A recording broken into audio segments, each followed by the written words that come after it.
Okay, so far we've talked about the different types of situations, interview-wise, and reasons behind each of them. Now let's move on. Can anyone tell me how these interviews differ?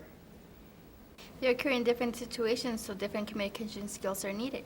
You're saying that you don't talk to everyone the same. Very good. Since the information required is different, many times the communication skills are different also. For example, Tony, didn't you tell me that your wife was an interviewer for the government? Yes, she does. She collects pricing information in our area for the Department of Labor. How does she collect this information? Well, she goes to stores and prices items, like bread or coffee. How's that an interview job?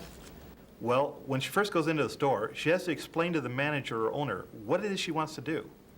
There's a complicated mathematical system she uses. She has to explain that system simply to each person she interviews.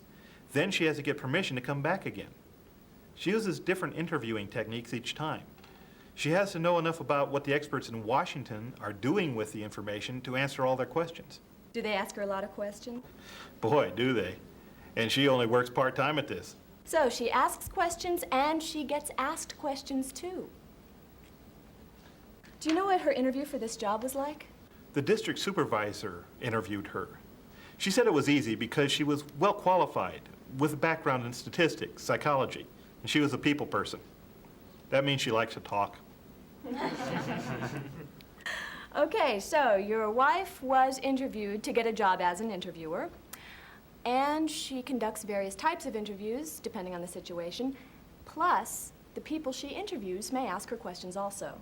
Yeah, sometimes they ask her so many questions, she gets behind in her calls. This is one aspect of interviewing the interviewee often neglects. The interviewer is the person who wants to get hired. When you ask a question, it lets the employer know that you're interested, that you have thought about this job.